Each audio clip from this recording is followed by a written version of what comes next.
Hello, my name's Anthony Beery. I'm from Cumberland, Virginia, farming here in Central Virginia, and I believe in soil health because it's the foundation of who we are and what we do. It sustains us with the food we eat and the environment that we live in.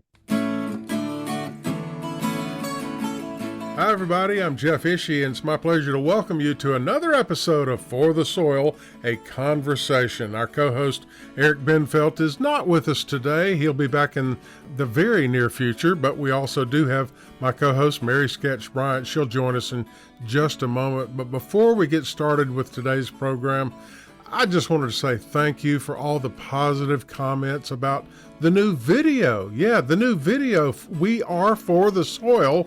It was created and performed by the Flip Charts.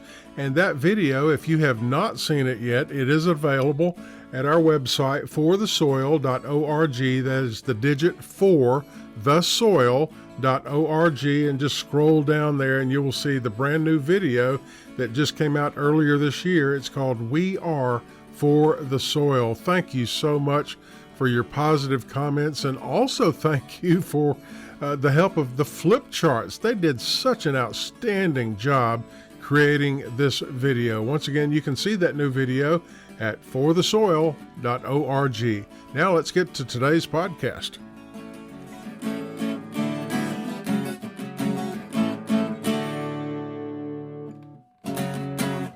Welcome, everyone, to For the Soil, a Conversation. I'm your host, Jeff Ishii, and Eric Benfelt is out this week. He'll be returning in the very near future, and Mary Sketch Bryant with the Virginia Soil Health Coalition is my co-host today.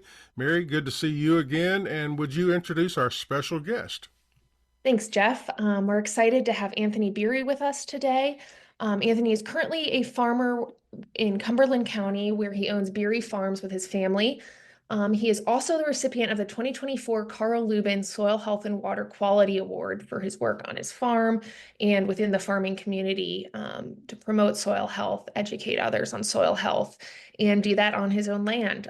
So really excited to have him with us here today to talk about all things soil health, what he's doing on his operation, advice for new producers, and just hear a little bit about his story. So welcome, Anthony. Thank you. To get things started, Anthony, I know we were talking a little bit before we hit the record button about your journey from the Shenandoah Valley to Cumberland County, where you are now. And so I'd love to just hear a little bit more about what spurred that, but also, those are two very different landscapes. So what did that transition look like? Yeah, so thanks guys for having me on today. Appreciate the opportunity. So the transition, I guess it's fair to say, was a large one. Most guys don't move their farms every year for a reason. But, various factors came together and made it a good decision for us. I think as far as the differences, it is amazing the amount of change in Virginia from the coast to the mountains to the central part of Virginia. Different soils, different climate, even different culture, different people. And so it's really interesting how much variety we have in the state. A lot of things are very similar. Obviously, this isn't Nevada, this isn't Alaska, but there are some differences. Soil here that I farm here in Cumberland is more of a lighter soil. One of the things that I've noticed is it moves pretty easily. If you get a hard rainstorm, it's going to move on you quicker than what I'm used to in the valley. Doesn't hold quite as much water, a little lower CEC, that kind of thing. And I think probably the biggest difference here is, there's a lot of farming going on in the valley, and has been for a lot of years. And so there's a lot of competitiveness, there's a lot of management that other parts of the state don't have as much. Now, I'm not trying to say that other parts of the state don't do a good job farming or don't manage their farms well. But there is something unique about the valley and the amount of activity that goes on there. And so, it was an opportunity for us to kind of start something different and new. And so that's what brought us here, I guess. Some of our listeners, Anthony, might not be familiar with your location, Cumberland, Virginia, and I'm trying to think of the best way to describe it. Let me know if I'm in the ballpark here. You're roughly halfway between Richmond and Amherst. Is that Yeah, pretty close. So we're kind of roughly if you draw a triangle, we're an hour from Charlottesville, an hour from Richmond, an hour from Lynchburg. So I like to say we're in the middle of everything, you know. But probably the town that's more well known is Farmville. That's about 20 minutes south of us. let's talk just for a moment about how the management of your farm. I believe you said before we went on the air you were primarily involved with poultry production and dairy production. Now, That's what are right. you involved in? Right. So part of what drove the move was a desire to get out of the dairy and poultry realm that I was in. And so when we moved, I wanted to focus on crop farming, and I had the opportunity when I moved to this farm of buying a hay business that was pre-established as well. So I bought that and got into horse hay as well. So we're growing corn, beans, wheat, and then we have a hay and straw business we call Cumberland Hay and Straw, where we're selling high quality horse hay, primarily small square bales is our focus, as well as straw. And Anthony, you talked about moving farms and having to learn about those soils. Now, while a lot of farmers may not be making that move, but a lot of if our new and beginning farmers are starting new, so they're still having to learn about that land they're on. What do you recommend? How do you even start learning about the soil? What fits best there? What practices? What's that look like? Sure, that's a great question. You know, I think we always need to start with the basics, right? So know what soil you have, some soil tests, or you've got to establish the foundation. What are you starting with? What do you have to work with? So you know, do you need lime? Is your pH way off? You know, that's some of the basic things. How many nutrients do you have in the soil to start working with? You know, in this area, due to partly, I think, maybe the history of tobacco and then just not a lot of intensive farming, a lot of the soils are pretty low in nutrients. So that's a change from the valley where we have constant chicken litter, constant dairy manure, a lot of high phosphorus and even high potash levels, where here it's much lower. So again, it depends on where you're at, what your history of your soil is, but that's a great place to start. And then you know, the cultural practices such as cover crops, keeping that soil covered, and looking strategically at what some of those different crops might be to improve and get where you're going is a good place to start. We're talking today with Anthony Beery. He is a farmer in Cumberland, Virginia.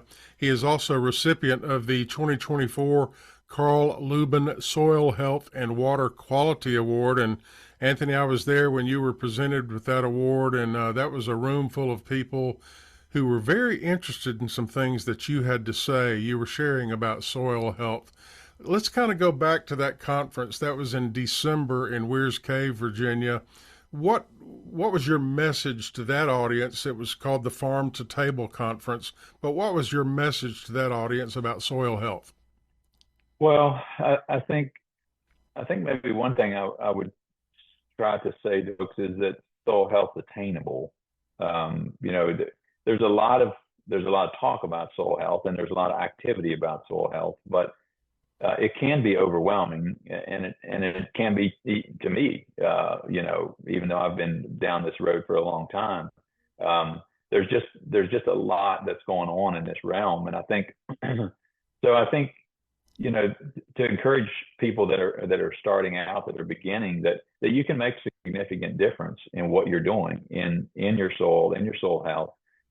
You know, don't let it be so overwhelming that, you know, I need to do it all before I can do anything. No, take a step, you know, take a start.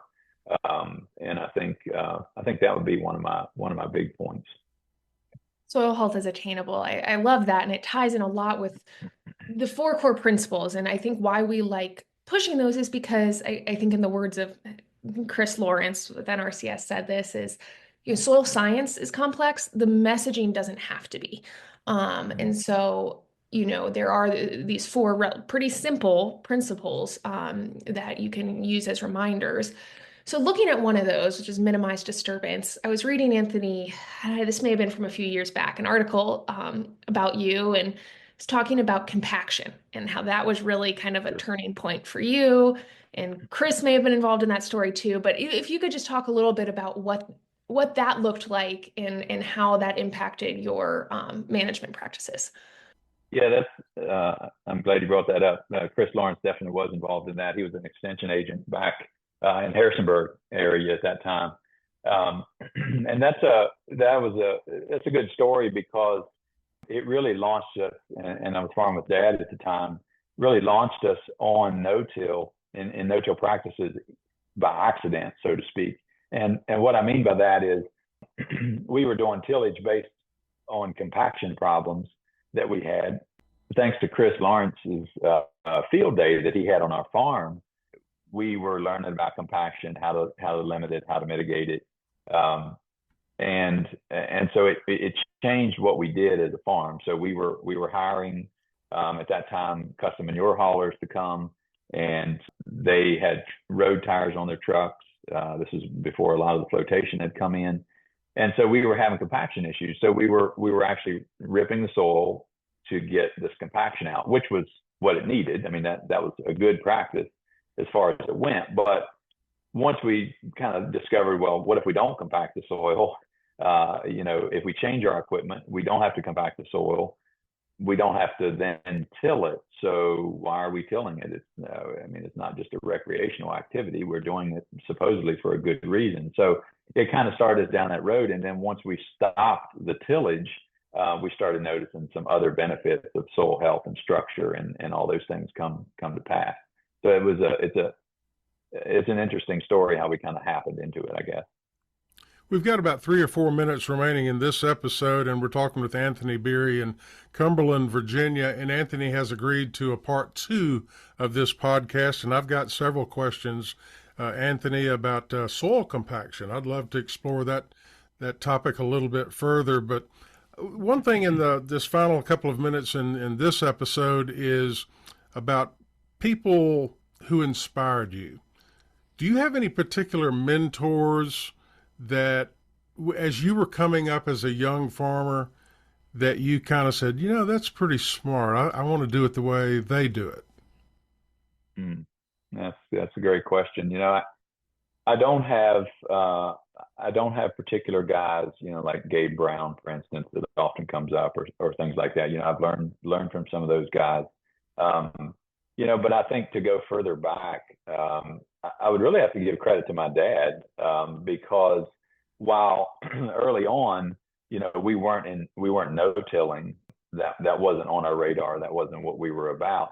He always had an openness to new ideas, to what's out there, what should we be doing, and also having a real openness to let me try things as I came on in farming with him. So I think I would give a lot of credit to Dad for just being willing to try new things and willing to let me try new things, and I think that's it's hard for me to see that in farming today so often, where the older generation, and I guess I'm starting to be one of those guys, but it really says, we can't do that. That's not possible. It's not the way we used to do it, and really shuts down some good ideas. Now, granted, they'll shut down some bad ideas too, right? It's not a one-way street, but it really can throttle some of those innovative ideas that are out there. Speaking of no-till, I can remember I guess we've seen a transition over the last 50 years from conventional tillage to no-till agriculture. I think no-till is probably now the most predominant method of soil management. Would you agree? Yeah, I think it varies by location. I mean, there's some places definitely they're still doing a lot of plowing, but I think in the valley and probably even Virginia larger, no-till is definitely a predominant practice, and that's good to see. Well, we'll explore that a little bit further, and also I want to talk some about compaction. Even gardeners see soil compaction, so we'll talk about it from a couple of different perspectives. But once again, we're talking with Anthony Beery, a farmer in Cumberland, Virginia. He is recipient of the Carl Luebben Soil Health and Water Quality Award, and we hope everyone will return for part 2 of this episode. Mary, we'll be back in 2 weeks. Thanks, Jeff. Thanks, Anthony. Thank you, Anthony. Thank you, Jeff. For the Soil, a conversation is made possible with funding support from the National Fish and Wildlife Foundation and the Agua Fund. Other partners include the USDA's Natural Resources Conservation Service, Virginia Cooperative Extension, Virginia State University, Virginia Department of Conservation and Recreation, and partners of the Virginia Soil Health Coalition. Views expressed on this podcast are those of each individual guest. To download a copy of this or any other episode, visit the website forthesoil.org. If you should have a specific question about soil health, call your local extension office or maybe your local USDA service center or perhaps your Soil and Water Conservation District office. Music used during today's program was provided courtesy of the Flip Charts, all rights reserved. For the Soil, a conversation is produced by On the Farm Radio in collaboration with Virginia Tech. I'm your host, Jeff Ishii.